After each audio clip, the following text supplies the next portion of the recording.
আসসালামু আলাইকুম। চলে আসলাম আমাদের বৃক্ষ মেলায়। আমাদের নেত্রকোনায় যে বৃক্ষ মেলা শুরু হয়েছে এটা আপনারা সবাই জানেন। এটা গাছ লাগান পরিবেশ বাঁচান, এটা আমরা সবাই জানি। এই জন্য আমরা অবশ্যই বেশি বেশি গাছ লাগানোর দরকার।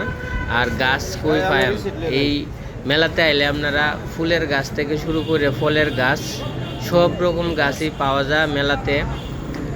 তাই অনেকেই কিন্তু দিনে সময় পায় না, এই জন্য রাত্রেও আয়ে গাছ নেওয়ার জন্য। তাই এই যে দেখেন গাছ নিতে আমিও চলে আসলাম, আমার পাশাপাশি আরও কয়েকজন আসছে রাতের বেলায় গাছ নেওয়ার জন্য, কারণ দিনে অনেকে সময় পায় না। তাই কিছু গাছ আমরা নিলাম।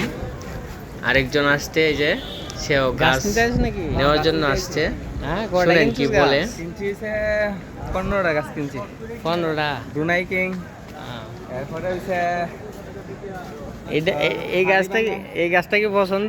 এটা তো বালা আম হয়তো। ব্যানানা ম্যাঙ্গো, হ্যাঁ 5,000 টাকা দাম।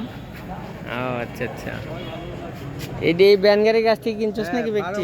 জলপাই, ব্যানগাড়ি এনো কারো ব্যানগাড়ি এনো এটি কিনছ সব?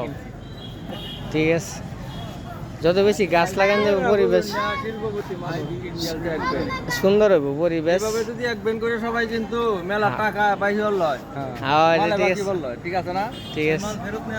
না না, আমরা এই যে তো মাল টাক করে আনছি, আবার টাক করে নেওয়া লাগতো না। হ্যাঁ ঠিক আপনারা আছে। মালই কিনছেন না, এরকম যদি এক দুজনে মাল কিন্তু তাইলে মেলাত মাল থাকলো নইলে। ভাইকে ধন্যবাদ।